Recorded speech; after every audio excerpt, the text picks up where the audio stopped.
Hiya, Thursday morning, and I've got a little DX19. It's council's mini digger for digging graves and other such jobs. So it's a 1,000-hour service and should be fairly straightforward. So I'll show you around that, and then later this afternoon head up the motorway into Scotland and service a 160 high track.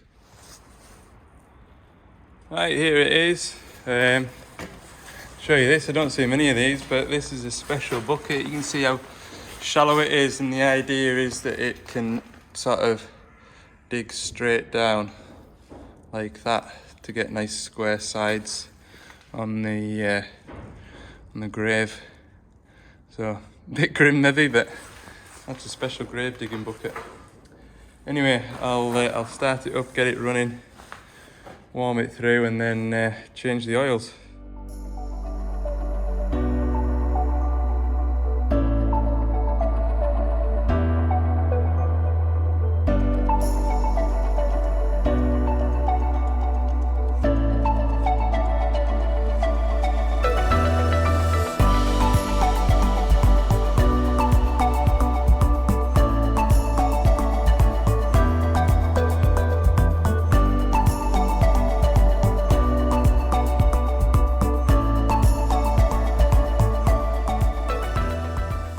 Hand primer now until we pump all the air out of the new filter and all the fuel lines. You can hear it if I'm quiet. There we go. So that's the fuel bled through, or it should be. So when I come to start it, once I put some engine oil in it, it should fire straight up. So that's the service done. Engine's running, fired up straight off the key. I've taken the air out of this filter, so that should be alright now. I'll run it up, pull it back a bit, stretch the arm out, and just check the hydraulic oil level. Hi, I've made it to the next digger. It's bit wintry. There's the digger. It's just off the road. I managed to get pulled in. Oh, it's one of those days where you just don't want to get out the van. Oh hey, I'll tell you about this. This is I've had it in my van for a couple of weeks, or maybe longer. Came from HQ, and it's got a SIM card in it, and it lets me have Wi-Fi in the van, so when I'm sending my job cards off and stuff like that, connects to that. Very handy bit of gear. In my new van, whenever it comes, I'll wire it in properly, but hey, it's a handy bit of kit that. Just got it out yesterday, so I'm gonna go with it. Right, so I took the tactical decision to have me lunch while that snow shower went through the valley, and pleased to do, because blue skies now. So while I've been having my lunch, I've had that digger running, and so the oil should be nice and warm. I've got all the track motors set up, so I'll do a quick time lapse of servicing it, and then I'll show you around the machine. I think something a bit different. All right.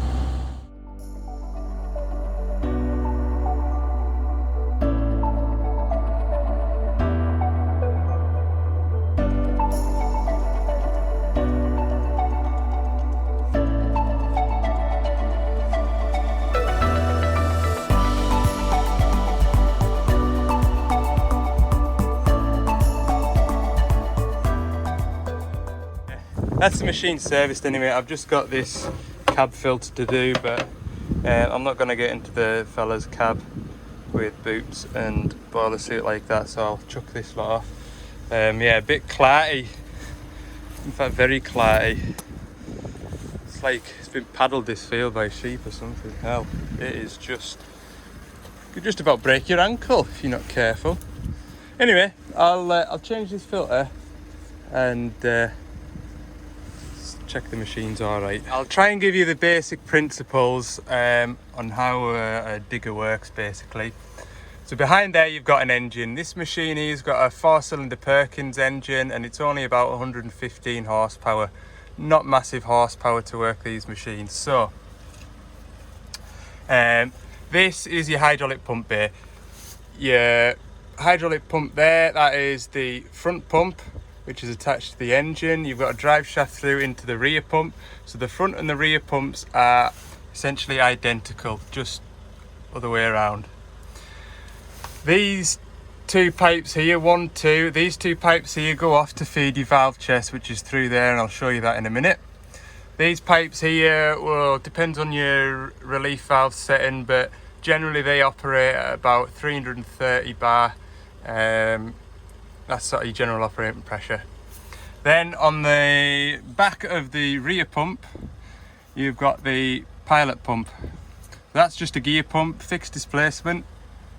That is about 39-40 bar through there. Your pilot pump feeds your hydraulic joysticks with a relatively low pressure oil, and I'll talk about that in a minute when we get up on top of the machine. So that's your pilot pump. Then up here, this is an option now. I fitted this back in the summer. This is a rotate pump, or a piggyback pump, because it's piggybacked off the top of this pump here. There's a gear drive that drives that gearbox that drives this pump. Again, this is fixed displacement. I think that's about 100 bar and about 40 litres a minute. So this pump here will be 110 litres a minute. Your other pump will be 110 litres a minute. Not entirely sure, to be fair, what that is off the top of my head. So that's the rotate pump. That's like an option. So when you're buying your car and you want DAB radio, you tick that box, that's an option. So this can be fitted in the factory, but quite often we'll fit these as an extra to suit the customer. So with that, you get the piggyback pump there, you get this valve section here, there's another valve section that goes under the cab, and then all your lines down the boom. Right, we'll go and see the valve chest now. This is your valve chest. So down that little elbow there, that one there, that's your feed in from one pump. You've got the same on the other side of the valve chest. So if you sort of look at this valve chest and sort of split it down the middle, you've got the front pump and the rear pump feeding it. So when you aren't moving the machine, aren't touching the joysticks, the oil's going from that hydraulic pump through the valve chest at the bottom, up out the top into that metal pipe, which then goes through that metal pipe, through a radiator, hydraulic oil cooler, and then back into the hydraulic tank here, which is where your return filter is. So the oil's always circulating through it when that engine's running, and the oil's getting filtered in there. So when you move a joystick, you've got your sort of 40 bar pressure. When you push that joystick forward, say it pushes a plunger down, that sends oil through the low pressure lines which come to the end of your spool cap here. That oil then pushes a spool inside the valve chest that way, or that way, depending which way you're working the joystick. So it's the low pressure, the 40 bar, that moves that spool backwards and forwards against a spring, and it should always return to neutral. So when you move that spool in there, that then redirects the oil from your hydraulic pump, and instead of all going out there, essentially what it does is it comes out of these big pipes. Use this as an example. Out of this pipe here, that pipe then runs up the boom, and that feeds the dipper arm. So then your dipper arm will move, and then it's the same principle. When you move your arm out the other way, the oil hits the spool on the other side and it shoves the spool that way, and that allows oil out of your opposite pipe to close the ram. So yeah, that's the basic principles. You've got main hydraulic pressure, which is about 330 bar, and then you've got low pressure hydraulic oil, which is around 40 bar, and that's what's used to move your spool. You might be wondering why the joysticks only run at 40 bar and the rest of the machine's at 300 odd. You wouldn't be able to move that joystick. If you had 330 bar, that joystick would be rock solid. You would not be able to move that, so that's why it's at a low pressure. Right, what I'm going to do next is reset the service clock. I don't think I've showed you this before. So you've got like a, we call them a jog wheel, jog switch. That's basically turns and you hit it to enter. So I'll clear all these off the screen first. And then I'll press that button down. You could do it in here as well. This is in the user menu, machine state, oil and filter information. And all I need to do is go through all of these, hit clear, yes. And that's hit reset for that one. So I'm just going to go through all of these and hit reset. But while I'm doing that, because the ignition's on, it should be filling that fuel filter with diesel, so that's why I leave doing this till last. It gives it a chance to fill up before I start it. Good, that's it running. I'm just going to nip out into this rain and make sure that there's no oil leaks. I'll pop back into the cab in a second. Right, I'll go and put this back where I got it from.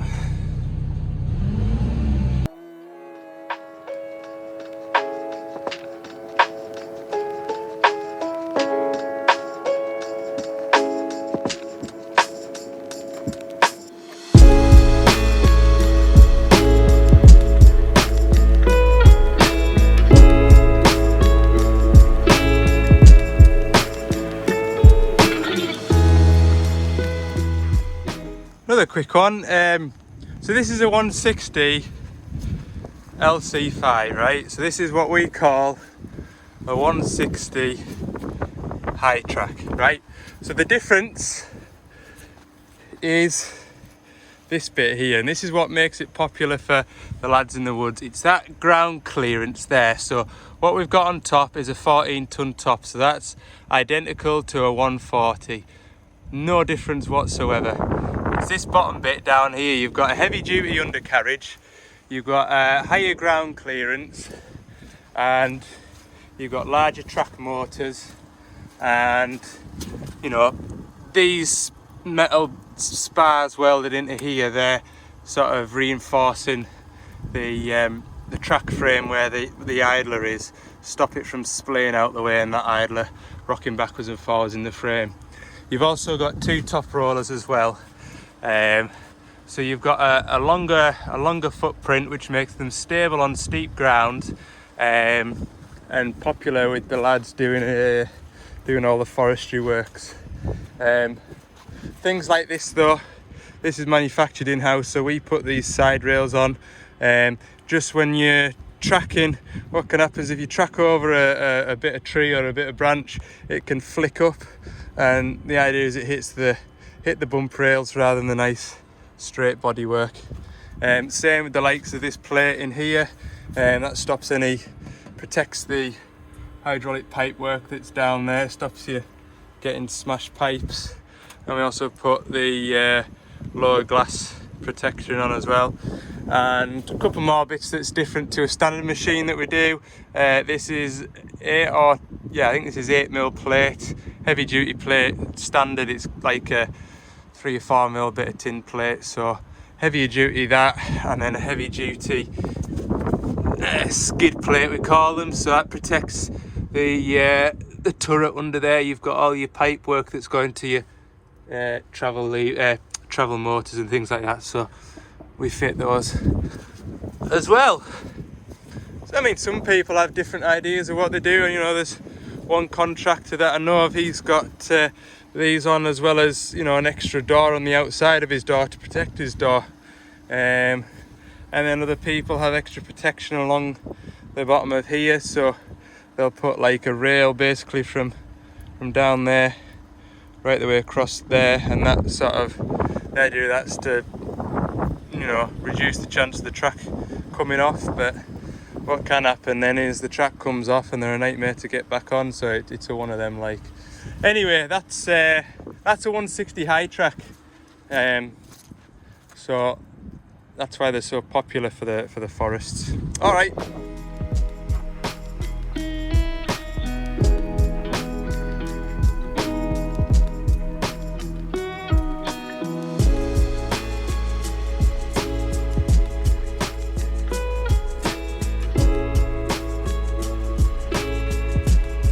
Right, I'm back at base now, and I've cracked on this afternoon and got the wiring put in for the green beacon and the orange beacon. They're working nicely. So yeah, like I said, I don't really like running wires out the outside of the frame, but it is what it is. Tick the box for the customer anyway. I'll be honest, they look like they're fit to getting hanked on a tree while it's on the back of a trailer, but never mind. Ticked all the boxes. Green beacon, orange beacon, hitch and buckets. In the morning I'll just run around it with a grease gun and check all the levels. Right, see you in the morning. Morning, it is Friday, and you know I love Fridays. Plans have already gone out the window, and I'm heading back up into the borders again today. We've got a 2-hour drive up to a 160 with an oil leak, and yeah, unfortunately that 14 tonner that we were at the start of the week with that wiring fault, it has thrown another engine error code up, so I'm going to try and get through to that this afternoon, and hopefully we'll get to the bottom of that. That's really frustrating, and that is probably the worst bit about this job, is sort of thinking you've got to the bottom of something and it does nearly a week's work and it pops back up again. So really frustrating, one of those intermittent faults, and yeah, it certainly tries your patience, that's for sure. So I'll get on up the road here and see. Hopefully this oil leak will be straightforward and I can get a bit more time on this 140. Great day. How's it going? Got the pipe off? That's rubbed through. I'll get something for that. So as luck would have it, from the rotate kit that we fitted 2 weeks ago, I've still kept a couple of these pipes that weren't used in the kit. So one or other of them, whichever's the shortest, will get this machine going again. Happy days. The new pipe on, and routed it round the other side of here.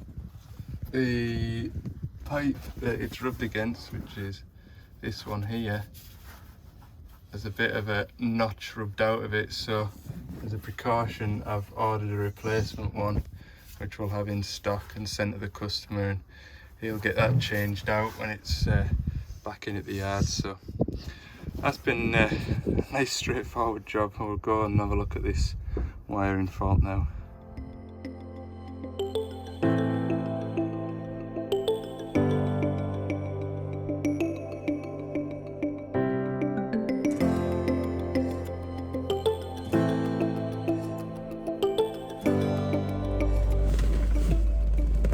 So I'm here again, I've just signed in and spoke to the driver, and he says the code is active on the machine, which is a good thing. Hopefully it'll point me in the right direction of hopefully where this little niggly fault is. So it is just after, I think it's about lunchtime anyway, so hopefully it'll be straightforward, hopefully.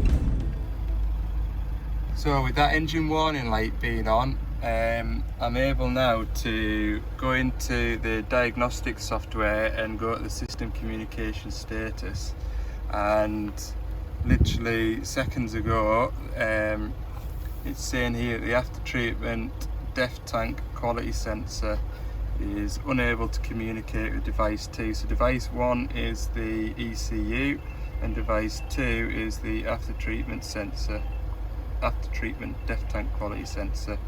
So I'm going to go and get a look at that. I have got one of those in the van. I chucked that on the van this morning before I left. So I'll go and pull it apart and see if that helps anything. Right, I've fitted the new AdBlue quality sensor. I'm just running through this program now. What it's going to do, the computer's going to raise the temperature in the exhaust and sort of simulate a dosing cycle of the machine. So everything on the AdBlue system is going to be working, and it's going to be injecting AdBlue into the exhaust. It's going to be keeping an eye on the sensors in the exhaust, making sure that everything is as it should be. And also, obviously, doing that, you've got the AdBlue pump talking to the ECU talking to the machine controller behind the seat here, and also to this screen here. So it's, you know, it'll make everything communicate as it should do, and hopefully when this is finished, we won't get a return of the error codes.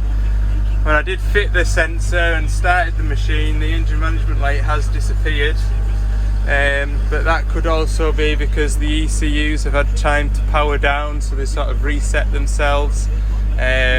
So again, running it up to temperature, simulating a working condition, hopefully any issues should come back. So this is the AdBlue area, so to speak. You've got the AdBlue pump, that's the AdBlue tank, AdBlue pump, AdBlue controller, and then the AdBlue level and quality sensor. You've got coolant lines here and here. They go into the tank and warm the AdBlue up. Because AdBlue's sort of 66% there or thereabouts water, it can freeze, so it pumps coolant through a metal line inside the tank to warm the AdBlue up. You then got the AdBlue coming back from the injector, and the AdBlue going to the AdBlue pump to pump the AdBlue around the system. So I'll show you what this quality sensor looks like. So this is what an AdBlue quality sensor looks like. There's not an awful lot really to look at or test. You've got 4-pin plug, 2 of those will be CAN, 1 will be live, 1 will be earth, I think. But yeah, I don't really know what the best way to describe CAN system is. CAN is, like I said in the previous videos, it's like the nerves in your body. And say this is your hand.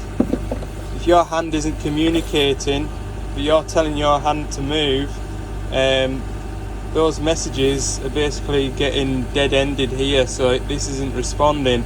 So all your other messages to move your arms and legs, say, all those messages are getting drawn into here, and it's causing like a communication draw, and so that then stops other controllers talking to one another. I think that's maybe the best way to describe it. You might be watching this with a better idea than me, but that's how I sort of interpret it. Yeah, it's just after 4 o'clock. I'm just leaving site, and I think we've got to the bottom of that. He's running for a decent length of time there now while I've been there, and touch wood, that's it. So I don't know whether I've been dealing there with 2 separate problems or 1 problem, because obviously on Monday there I could replicate the fault by sitting in the seat or pushing down on the seat, the engine would switch off, and when you came off the seat the dash would come back on. There'd be all sorts of weird and wonderful fault codes. Obviously on Friday I could see there was a abnormal update rate, which is the error code that we're at today, but it could easily have been when you sit in the seat, it disrupts the CAN network and knocks it out. Or it could be that, well, yeah, I think it's been 2 different problems, but I've fixed 1 on Monday and hopefully I've fixed the second today. But anyway, there you go. I'm not perfect, and I don't get it right first time every time, but in my defence I would never admit to getting it right first time every time. Like I say, it's all experience, and you know, I've been doing this job now for 12 years and I'm still learning, still picking things up, still making mistakes, and I'm not too proud to admit that. So anyway, if you've enjoyed the videos, please hit the like button, hit the subscribe button, and if you've any comments, leave them down below. Oh, now, I think I've been on about 49 subscribers since Tuesday, and it's really annoying. Will somebody please just press that button just to tip the scale so we're up to 50? Nice round number. Yeah, someone could do that over the weekend, that would make my weekend. Right, have a good weekend, and I will catch up with you on Monday morning. Ta-da! This barrier here, it says all visitors stay in your vehicle. I can see the guy over there. He's on bloody Facebook or something, because I can see his monitor. He's having a good scroll. I pressed the intercom button half a dozen times. Come on, fella. Christ.